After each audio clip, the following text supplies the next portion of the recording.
ప్రజాపాలన అన్నారు, ప్రతీకార పాలన జరుగుతుంది. మరి ఈరోజు రైతు సంగ్రామ సదస్సు మేము నిర్వహిస్తే ఈరోజు అక్కడ పోటీగా రైతు మేళాల పేరిట 3 రోజుల పాటు నిర్వహిస్తున్నారు. అది ఒక బ్యాండ్ మేళా లాగా ఉంది. ఒక ఏ వర్గానికి కూడా, రైతు వర్గానికే కాదు, రైతుకే కాదు, ఏ వర్గానికి కూడా మేలు చేయని మేళాలతోని, మొదటి నుంచి కూడా డైవర్షన్ పాలిటిక్స్ తోని, ప్రతీకార చర్యలు, బీఆర్ఎస్ పార్టీ నాయకుల ఆత్మస్థైర్యం దెబ్బతినే విధంగా చేసే కార్యక్రమాలన్నిటిని కూడా రేపు ఎండగట్టబోతున్నాం.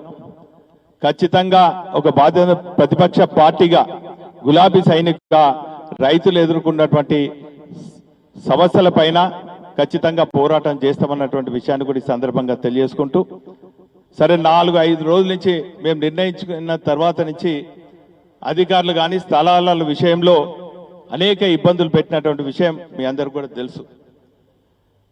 ప్రజాస్వామ్యంలో ఎవరైనా సదస్సులు నిర్వహించవచ్చు, ఎవరైనా సమావేశాలు నిర్వహించవచ్చు, కానీ అధికార పార్టీ అనుమతి ఇవ్వాలి తప్ప ఎక్కడికక్కడ అడ్డంకులు సృష్టించొద్దు.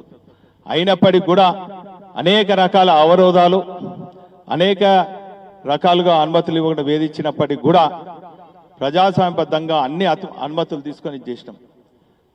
కొందరు అంటారు అవగాహన లేని కాంగ్రెస్ నాయకులు క్షణాలలో అనుమతి ఇస్తామని. నాయనా, నీ అనుమతి ఎవరు కావాలి? ప్రజాస్వామ్యంలో మేము అన్ని అనుమతులు పొంది ఉద్యమ పార్టీగా కూడా లక్షలాది మందిగా మరి సమైక్య రాష్ట్రంలో కూడా ప్రజాస్వామ్యబద్ధంగా, శాంతియుతంగా, స్వచ్ఛందంగా ఆ రోజు లక్షలాది మంది ఆనాటి ఉద్యమ నేత తెలంగాణ తొలి ముఖ్యమంత్రి కేసీఆర్ గారి నాయకత్వంలో ఇదే పోరుగల్ లాంటి ఓరుగల్లో సభలు సమావేశం నిర్వహించినాం.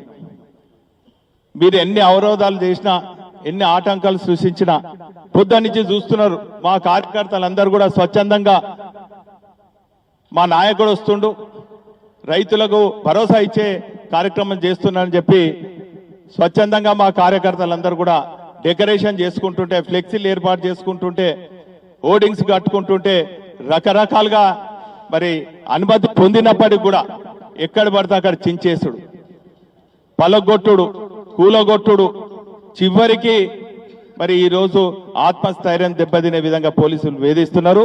ఏదేమైనప్పటికీ కూడా సమైక్య రాష్ట్రంలోనే ఉద్యమకారుల మేము ఖచ్చితంగా మీరు చేసే వేధింపులకు భయపడం. ఖచ్చితంగా రేపు మా అంచనాలకు మించి మరి పెద్ద ఎత్తున ఈ సదస్సు నిర్వహించబోతున్నాం.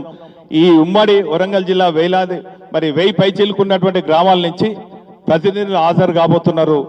రైతులకు ఒక మంచి సందేశం ఇచ్చేదానికి మా అధినేత BRS party working president KT Ramarao గారు రాబోతున్నారు. మరి ప్రెస్ మిత్రులందరూ కూడా 4-5 రోజుల నుంచి సహకరిస్తున్నారు. రేపు కూడా సహకరించాలని కూడా ఈ సందర్భంగా తెలియజేసుకుంటూ ఇప్పుడు కౌన్సిల్ వైస్ చైర్మన్ సోదరులు బండ ప్రకాష్ గారు మాట్లాడుతున్నారు.